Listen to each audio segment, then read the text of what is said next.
प्यारे देशवासियों, देश के 77वें स्वतंत्रता दिवस पर आप सभी को मेरी हार्दिक बधाई। ये दिन हम सब के लिए गौरवपूर्ण और पावन है। चारों ओर उत्सव का वातावरण देखकर मुझे बहुत प्रसन्नता हो रही है। ये प्रसन्नता और गर्व की बात है कि कस्बों और गांव में यानी देश में हर जगह बच्चे, युवा और बुजुर्ग सभी उत्साह के साथ स्वतंत्रता दिवस के पर्व को मनाने की तैयारी कर रहे हैं। हमारे देशवासी बड़े उत्साह के साथ आज़ादी का अमृत महोत्सव मना रहे हैं। स्वाधीनता दिवस का उत्सव मुझे मेरे बचपन के दिनों की याद भी दिलाता है। अपने गांव के स्कूल में स्वतंत्रता दिवस समारोह में भाग लेने की हमारी खुशी रोके नहीं रुकती थी। जब त्रिरंगा फहराया जाता था तो हमें लगता था जैसे हमारी शरीर में बिजली सी दौड़ गई हो। देशभक्ति के गौरव से भरे हुए हृदय के साथ हम सब राष्ट्रीय ध्वज को सलामी देते थे तथा राष्ट्रगान गाते थे। मिठाइयाँ बांटी जाती थी और देशभक्ति के गीत गाए जाते थे जो कई दिनों तक हमारी मन में गूंजते रहते थे। ये मेरा सौभाग्य रहा है कि जब मैं स्कूल में शिक्षक बनी तो मुझे उन अनुभवों को फिर से जीने का अवसर प्राप्त हुआ। जब हम बड़े होते हैं तो हम अपने खुशी को बच्चों की तरह व्यक्त नहीं कर पाते, लेकिन मुझे विश्वास है कि राष्ट्रीय पर्व से जुड़े देशभक्ति की गहरी भावना में तनिक भी कमी नहीं आती है। स्वतंत्रता दिवस हमें ये याद दिलाता है कि हम केवल एक व्यक्ति ही नहीं है, बल्कि हम एक ऐसे महान जन समुदाय का हिस्सा है जो अपनी तरह का सबसे बड़ा और जीवंत समुदाय है। ये विश्व के सबसे बड़े लोकतंत्र के नागरिकों का समुदाय है। जब हम स्वतंत्रता दिवस समारोह मनाते हैं तो वास्तव में हम एक महान लोकतंत्र के नागरिक होने का उत्सव भी मनाते हैं। हमें हर एक की अलग अलग पहचान है। जाति, पंथ, भाषा और क्षेत्र के अलावा हमारी अपने परिवार और कार्य क्षेत्र से जुड़े पहचान भी होती है, लेकिन हमारी एक पहचान ऐसे है जो इन सब से ऊपर है और हमारी वो पहचान है भारत का नागरिक होना। हम सभी समान रूप से इस महान देश के नागरिक हैं। हम सबको समान अवसर और अधिकार उपलब्ध है तथा हमारे कर्तव्य भी समान है, लेकिन ऐसा हमेशा नहीं था।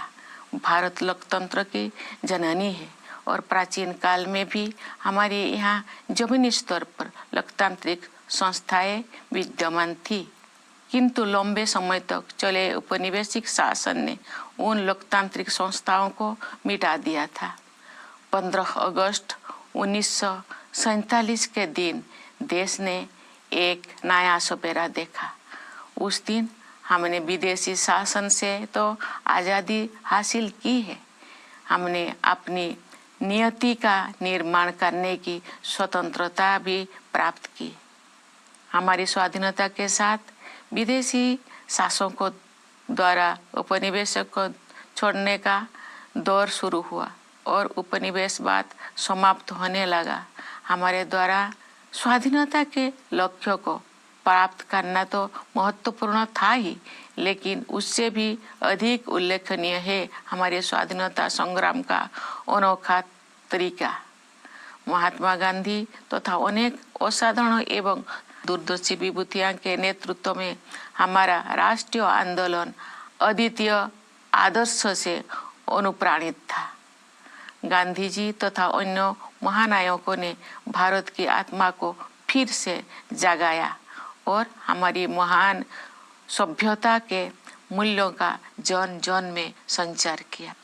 भारत के ज्वलंत उदाहरण का अनुसरण करते हुए हमारे स्वाधीनता संग्राम की आधारशिला सत्य और अहिंसा को पूरी दुनिया के अनेक राजनीतिक संघर्षों में सफलतापूर्वक अपनाया गया है।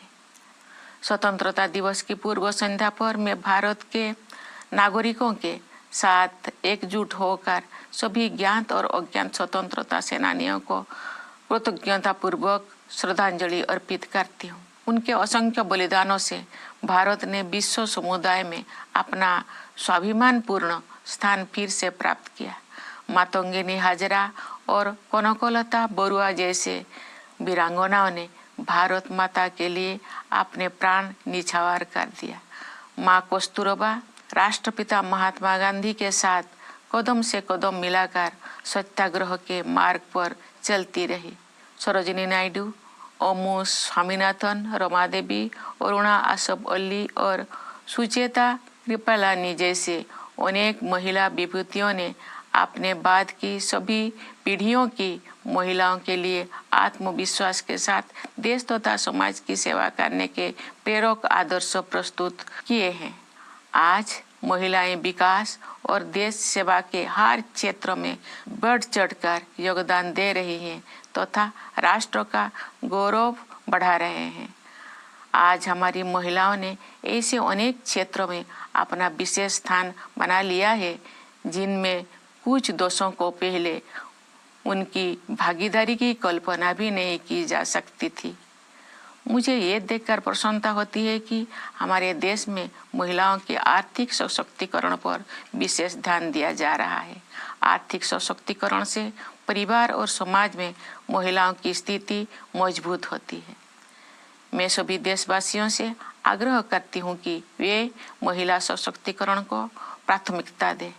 मैं चाहूँगी कि हमारी बहनें और बेटियाँ साहस के साथ हर तरह की चुनौतियों का सामना करें और जीवन में आगे बढ़े। महिला का विकास स्वाधीनता संग्राम के आदर्श में शामिल है। प्यारे देशवासियों, स्वतंत्रता दिवस हमारे लिए अपने इतिहास से पुनः जुड़ने का अवसर होता है। ये हमारे वर्तमान का आकलन करने और भविष्य की राह बनाने के बारे में चिंतन करने का अवसर भी है। आज हम देख रहे हैं कि भारत ने न केवल विश्व मंच पर अपना यथाचित स्थान बनाया है, बल्कि अंतर्राष्ट्रीय व्यवस्था में अपनी प्रतिष्ठा को बढ़ाया भी है। अपनी यात्राओं और प्रवासी भारतीयों के साथ बातचीत के दौरान मैंने अपने देश के प्रति उनमें एक नया विश्वास तथा गौरव का भाव देखा है। भारत पूरी दुनिया में विकास के लक्ष्यों और मानवीय सहयोग को बढ़ावा देने में महत्वपूर्ण भूमिका निभा रहा है। भारत ने अंतर्राष्ट्रीय मंच पर अग्रणी स्थान बनाया है तथा G20 देशों की अध्यक्षता का दायित्व भी संभाला है।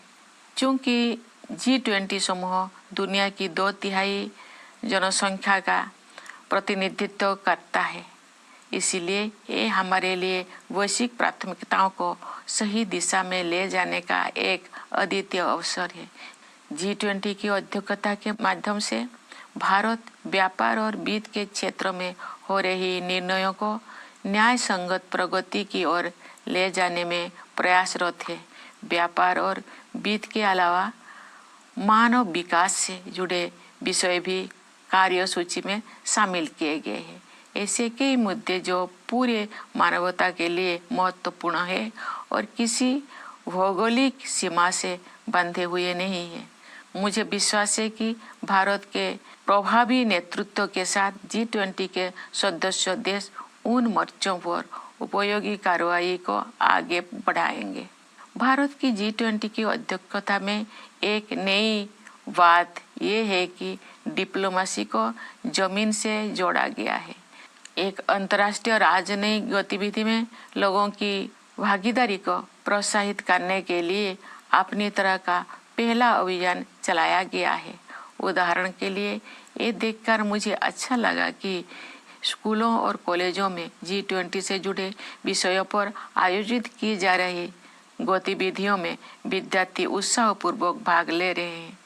G20 से जुड़े कार्यक्रम के बारे में सभी नागरिकों में बहुत उत्साह देखने को मिल रहा है।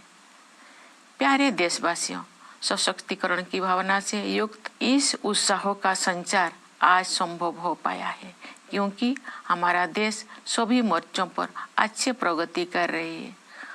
मुश्किल दौर में भारत की अर्थव्यवस्था न केवल समर्थ सिद्ध हुई है बल्कि दूसरों के लिए आशा का स्रोत भी बनी है। विश्व की अधिकांश अर्थव्यवस्थाएं नाजुक दौर से गुजर रही है। वैश्विक महामारी के कारण हुई आर्थिक संकट से विश्व समुदाय पूरी तरह बाहर नहीं आ पाया था कि अंतर्राष्ट्रीय पटल पर हो रही घटनाओं से अनिश्चितता का वातावरण और गंभीर हो गया है।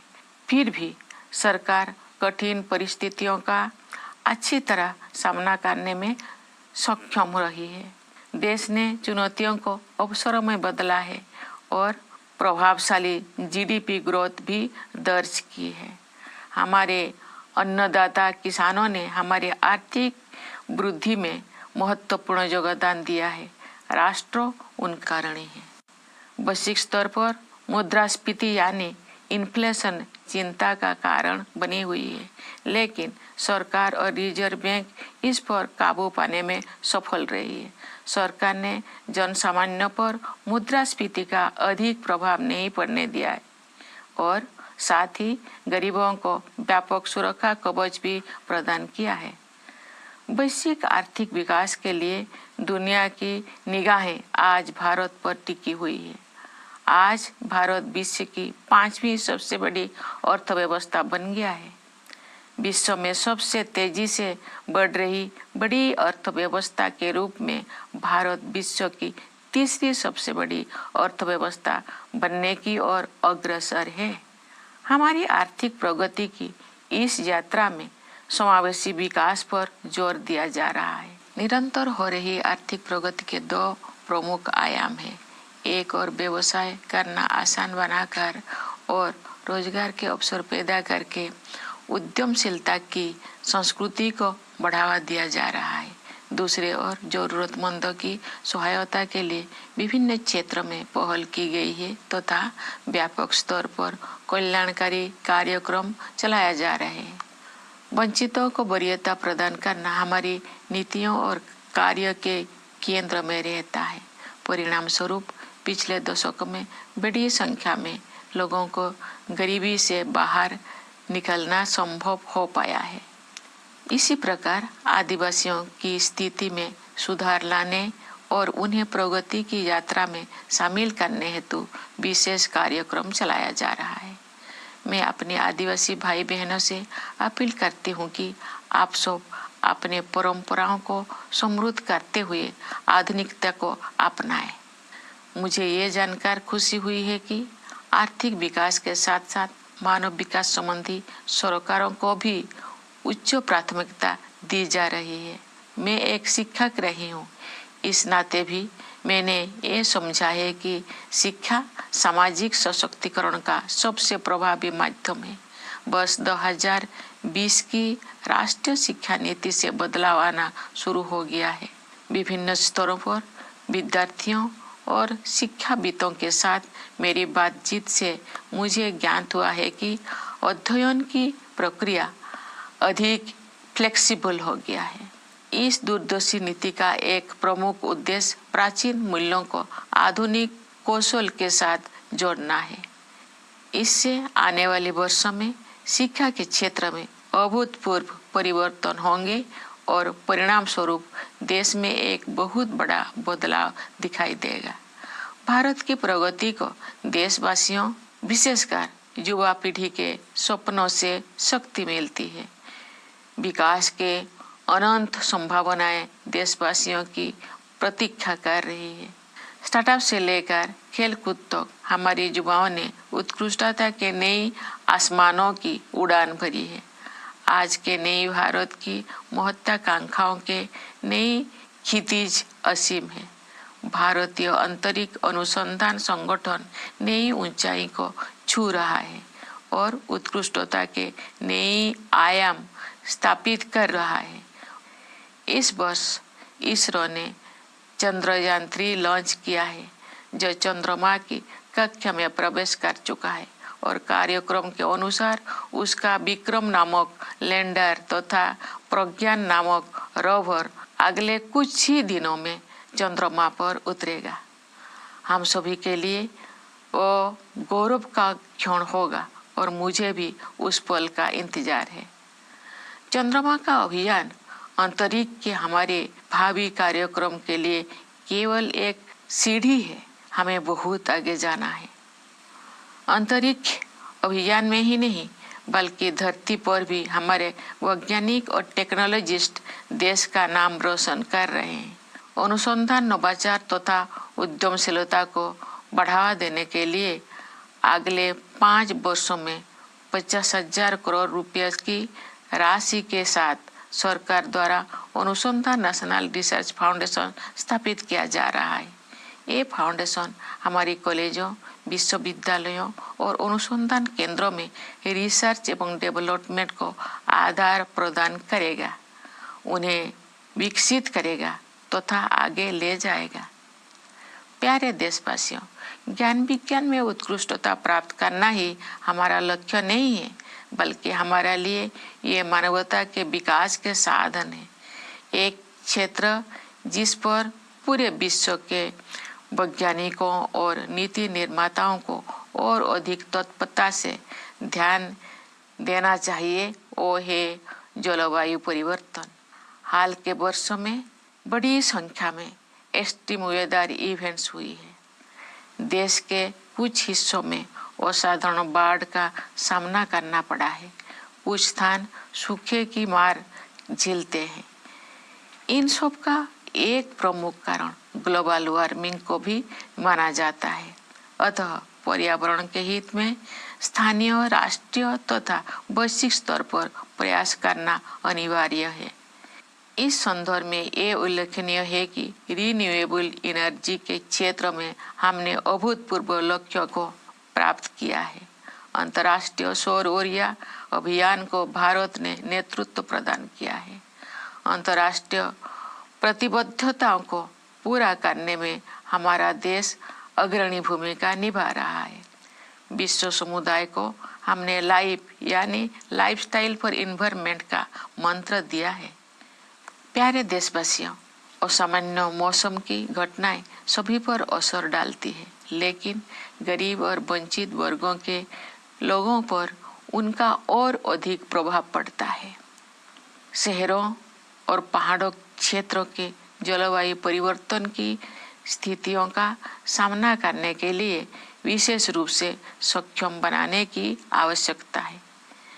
मैं ये कहना चाहूँगी कि लोभ की संस्कृति दुनिया को प्रकृति से दूर करती है और अब हमें ये एहसास हो रही है कि हमें अपनी जड़ों की ओर लौटना चाहिए। आज भी अनेक जनजातीय समुदाय ऐसे हैं जो प्रकृति के बहुत करीब और प्रकृति के साथ सौहार्द बनाकर रहते हैं। उनके जीवन मूल्यों और जीवन शैली क्लाइमेट एक्शन के क्षेत्र में अमूल्य शिक्षा प्रदान करते हैं। जनजातीय समुदायों द्वारा युगों से अपना अस्तित्व बनाए रखने के रहस्यों को एक शब्द में ही व्यक्त किया जा सकता है और शब्द है हमदर्दी। जनजातीय समुदाय के लोग प्रकृति को माता समझते हैं तथा उसकी सभी संतानों अर्थात वनस्पतियों और जीव जंतुओं के प्रति सहानुभूति रखते हैं। कभी कभी दुनिया में हमदर्दी की कमी महसूस होती है, लेकिन इतिहास साक्षी है कि ऐसे दौर केवल कुछ समय के लिए ही आते हैं, क्योंकि कोरोना हमारा मूल स्वभाव है। मेरा अनुभव है कि महिलाएं हमदर्दी के महत्व को और अधिक गहराई से महसूस करती है और जब मानवता अपनी राह से भटकती है तो वे सही रास्ता दिखाती है। हमारे देश ने नई संकल्पों के साथ अमृत काल में प्रवेश किया है तथा हमें भारत का वर्ष 2047 तक एक विकसित राष्ट्र बनाने की दिशा में आगे बढ़ रहे हैं। आइए हम सभी अपने संवैधानिक मूल कर्तव्यों को निभाने का संकल्प लें तथा व्यक्तिगत और सामूहिक गतिविधियों के सभी क्षेत्र में उत्कृष्ट की ओर आगे बढ़ने का सतत प्रयास करें, ताकि हमारा देश निरंतर उन्नति करते हुए कर्मठता तथा उपलब्धियों की नई ऊंचाइयां हासिल करे। प्यारे देशवासियों, हमारा संविधान हमारा मार्गदर्शक दस्तावेज है। संविधान की प्रस्तावना में हमारे स्वाधीनता संग्राम के आदर्श समाहित है। आइए हम अपने राष्ट्र निर्माताओं के सपनों को साकार करने के लिए सद्भाव और भाईचारे की भावना के साथ आगे बढ़े। स्वतंत्रता दिवस की पूर्व संध्या पर मैं पुनः आप सबको विशेष रूप से सीमाओं की रक्षा करने वाले सेना के जवानों, अंतरिक्ष सुरक्षा प्रदान करने वाले सभी बलों एवं पुलिस के जवानों तथा दुनिया के विभिन्न हिस्सों में रहने वाले प्रवासी भारतीयों को बधाई देती हूँ। सभी प्यारे देशवासियों को बहुत बहुत शुभकामनाएं। धन्यवाद। जय हिंद, जय Bharat.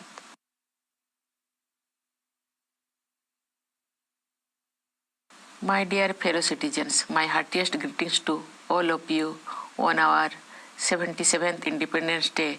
It is a glorious and auspicious occasion for all of us.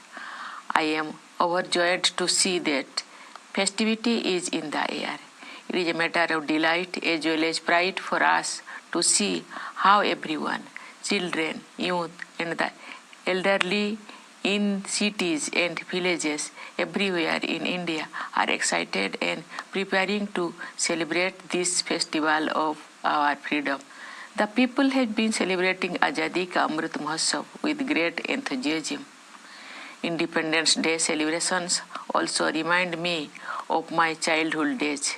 We could not contain our excitement of participating in the Independence Day celebrations in our village school. When the tricolor was hosted, we felt an electrifying energy pass through us. With our hearts full of patriotic pride, we salute the national flag and sang the national anthem. Sweets were distributed and patriotic songs were sung, which kept playing in our minds for many days. I was fortunate in having an opportunity to relive these experiences when I became a school teacher. When we grow up, we may not remain as expressive of our joy as children are, but I am sure that the intensity of the patriotic feelings associated with the celebration of national festival is not diminished at all. Independence Day reminds us that we are not merely individuals, but we are part of a great community of people. It happens to be the biggest and the greatest community of its kind. It is the community of the citizens of the world's largest democracy. What we celebrate on Independence Day is the fact that we are part of a great democracy. Each of us has many identities, apart from caste, creed, language, and region. We are also identified with our families and professions. But there is one identity that is above all. That is our identity as citizens of India. Each one of us is an equal citizen. Each one of us has an equal opportunity, equal rights, and equal duties in this land. But it was not always so. India is the mother of democracy, and since ancient times, we had democratic institutions functioning at the grassroots. But long years of colonial rule wiped them out. On 15th August 1947, the nation woke up to a new dawn. We not only own freedom from foreign rule, but also the freedom to rewrite our destiny. With our independence began the era of foreign rulers, withdrawing from many colonies, and colonialism drew close to its end. What is special about our freedom struggle is not only the fact that its objective was achieved, but also how it was fought.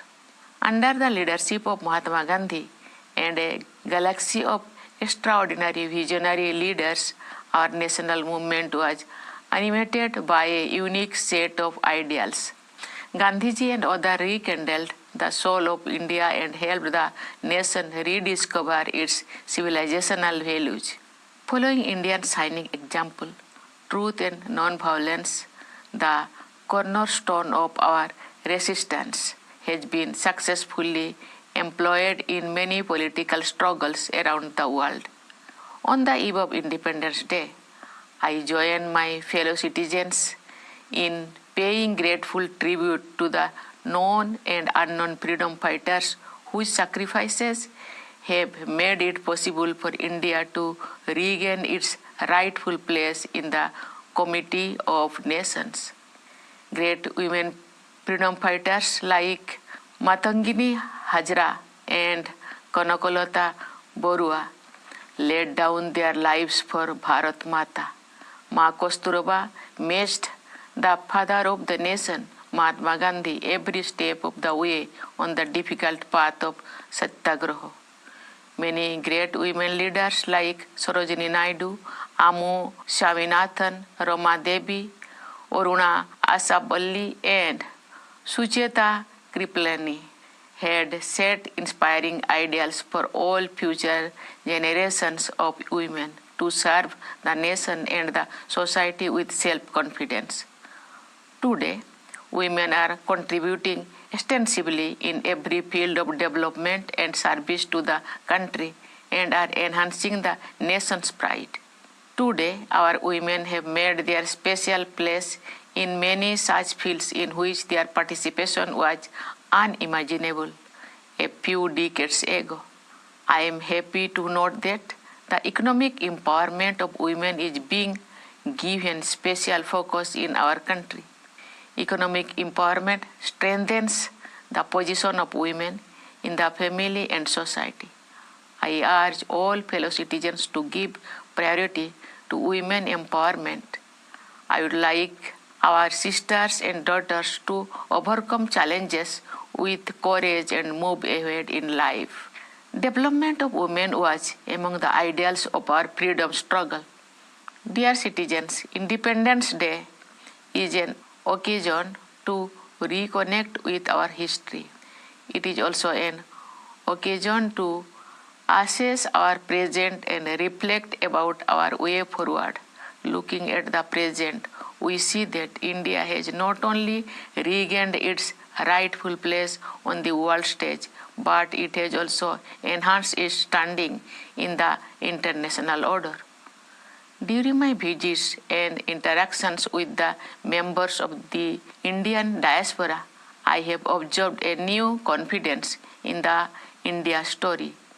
India is playing a crucial role in promoting developmental and humanitarian goals around the world.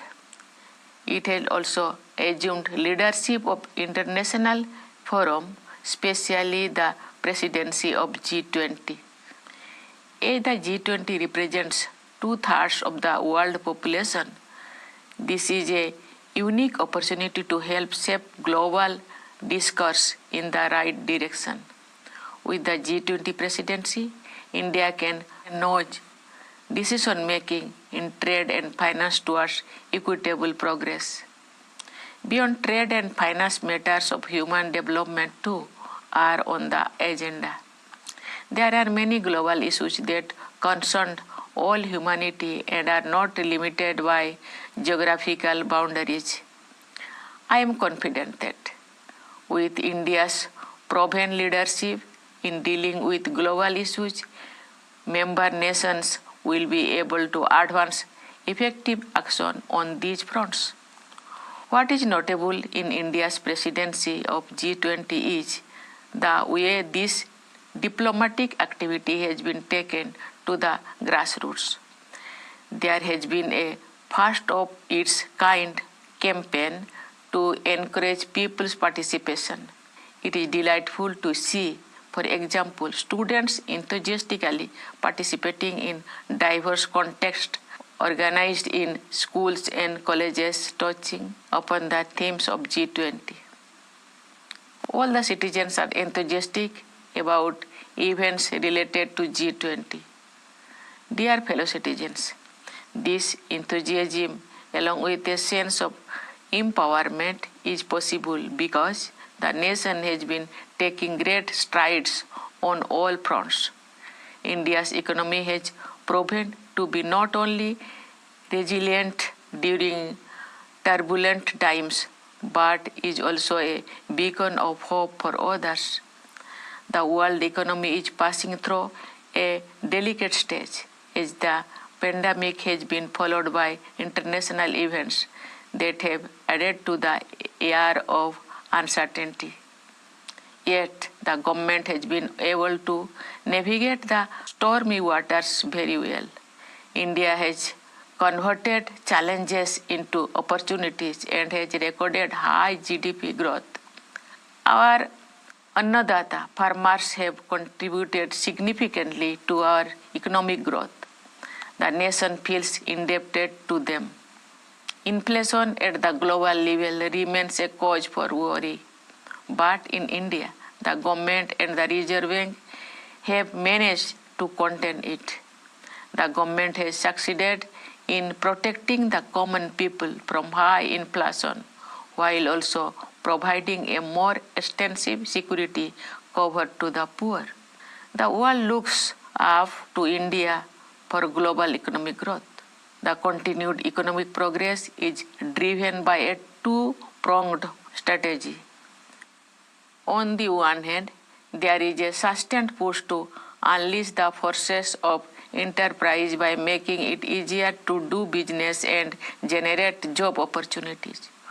On the other, proactive and expanded welfare initiatives for the needy have been taken in various domains. Giving priority to the deprived remains the focus of our policies and actions that have lifted a large number of people out of poverty in the last decade. Similarly, there are specific programs to improve the conditions of tribals and encourage them to join the journey of progress.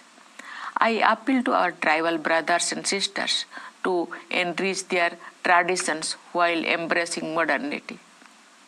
I am happy to note that along with economic growth, human development concerns have also been accorded high priority. Having been a teacher also, I have realized that education is the greatest tool of social empowerment. The National Education Policy of 2020 has started making a difference. From my interactions with students as well as educationists at various levels, I gather that the learning process has become more flexible. The visionary policy, which aims to merge ancient values with modern skills, will bring in unprecedented changes in the education sectors over the years, leading to a great transformation of the nation. India's economic progress is powered by the dreams of its people, particularly the young generation for whom limitless opportunities have opened up. From startups to sports, our youth have explored new horizons of excellence. The aspirations of the new India have infinite dimensions. The Indian Space Research Organization keeps scaling new heights and setting higher benchmarks of excellence. This year, ISRO launched Chandrayaan-3 and its lander named Vikram and its rover named Pragya are slated to land on the moon in the next few days. It will be a proud moment for all of us and I look forward to it. But the mission to the moon is only a stepping stone for our future space programs. We have to go far ahead. For their work in space and also on Earth, our scientists and technologists are bringing laurels to the country. To foster the spirit of research, innovation, and entrepreneurship, the government is setting up the Anusandhan National Research Foundations with an amount of rupees 50,000 crore for next 5 years. The foundation will seed, grow, and promote research and development in our colleges, universities, and research institutions. Dear citizens, for us, science or knowledge are not ends in themselves, but are a means for the betterment of all the people. One area that merits urgent attention of scientists and policymakers all over the world is climate change. We have faced numerous extreme weather events in recent years. Parts of India have faced extraordinary floods. At the same time, there are places facing drought.